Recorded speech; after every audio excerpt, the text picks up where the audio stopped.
contacto con la compañera Rocío Pereira da Costa para ocuparnos de un tema que levantó bastante polémica, que todavía no está definido, que las autoridades del Instituto de Previsión Social están planteando y que hay que hablarlo definitivamente, y que tiene que ver con la posibilidad, es lo que se analiza ahora, de no cubrir enfermedades de las que se denominan catastróficas a aquellas personas que ingresen al seguro, pero estando ya con una de estas enfermedades. Rocío, buenas tardes, ¿cómo estás? Buenas tardes y bastante lío realmente, Menchi, sobre todo porque también desde el Instituto de Provisión Social admiten que en realidad no tienen todavía una propuesta concreta sobre este caso. Lo que sí dicen es que a partir de un tiempo en adelante, todavía no tiene una fecha, lo que van a hacer es exigir el cumplimiento de una normativa que tiene 20 años de antigüedad y que exige que presenten un diagnóstico médico para incorporar a una persona al seguro médico del Instituto de Previsión Social.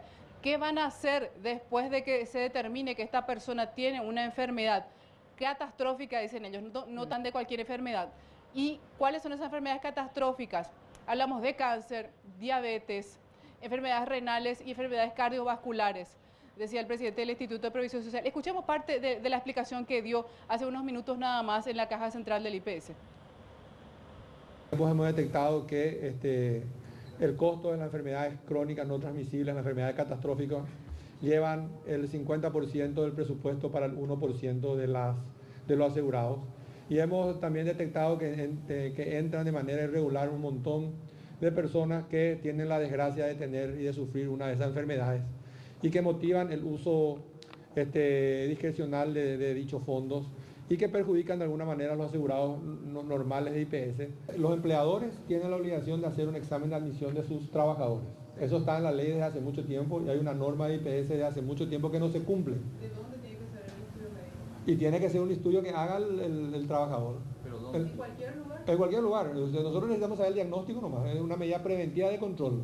Entonces va a saber si Benigno López entra sano o no. La idea tampoco no es que IPS no le cubra. Si vos tenés una enfermedad preexistente, esa enfermedad preexistente es la que no te va a cubrir. El resto del seguro de IPS va a funcionar para vos. Nosotros no le dejamos morir a nadie. ¿Por qué le dejaríamos morir a la gente? La gente no debería haber entrado a IPS y de haber tocado los fondos que son de todos ustedes, que son los que aportan diariamente. ¿Dónde iría entonces la gente si no tiene IPS como medio? No sé dónde iría la gente, pero la gente debería ver que sea asegurada de IPS de manera regular y normal. O sea, ¿qué es lo que pasa? A mí me agarra una enfermedad y yo quiero entrar a IPS y 50 años no estuve en IPS. Y consigo que Luis me haga un contrato de favor en su empresa, donde yo le pago a él el 9% y después yo estoy en IPS y uso medicamentos que valen 40, 60 o 70 millones al mes. El problema es que no va a poder entrar aquella persona que no tiene un contrato real. Acá están los contratos de favor.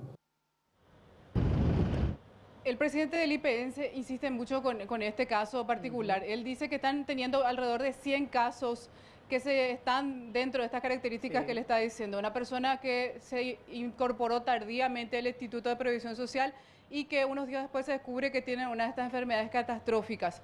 Lo que le preguntábamos es qué va a pasar, pongámosle el caso de una persona joven de 20, 22 años que se descubre que tiene alguna de estas enfermedades de forma preexistente y que debe incorporarse obligatoriamente al seguro de Instituto de Previsión Social.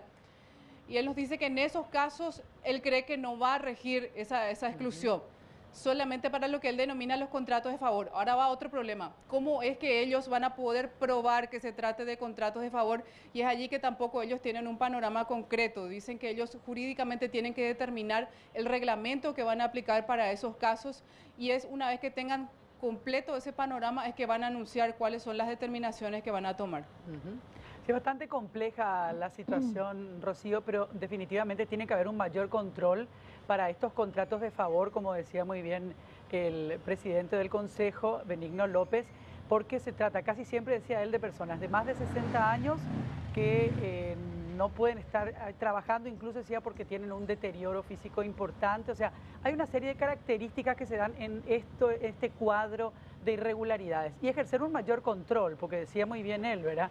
Resulta que vos entras de arriba, entras por la ventana y vas a usufructuar un seguro cuando nunca pagaste a lo largo de 50 años y sí estás usando algo que otras personas han venido pagando a lo largo de todo ese tiempo. Entonces, hay que aclarar estos casos en particular.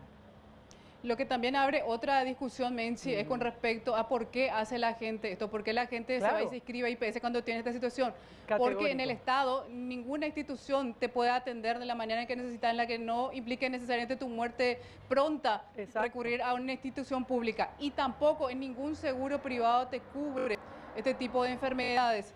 Y decía el presidente del Instituto de Previsión Social, yo sé que existe esta situación, pero entonces tomen una determinación y digan, IPS se va a encargar de todo eso y veamos cómo vamos a financiar eso también. O en todo caso que el Estado le financia a IPS, ¿verdad? Lo que no podemos seguir haciendo es financiar el déficit del Estado con aporte de empleadores y patrones.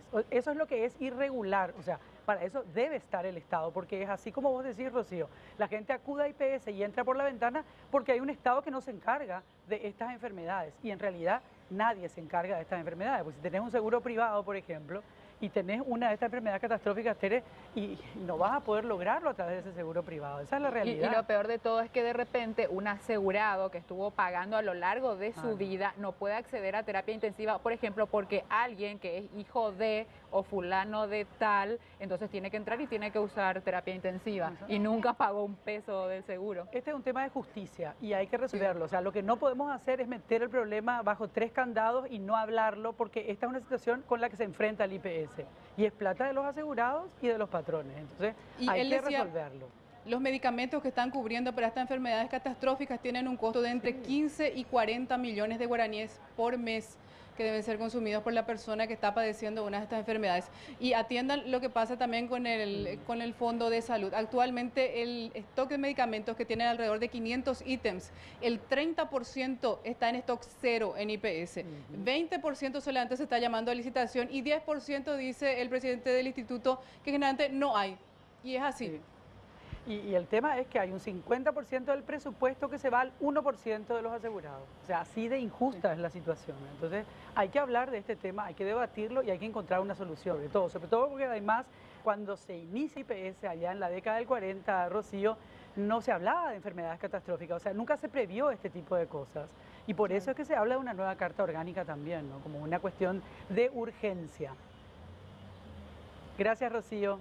Ok, hasta luego. Hasta luego.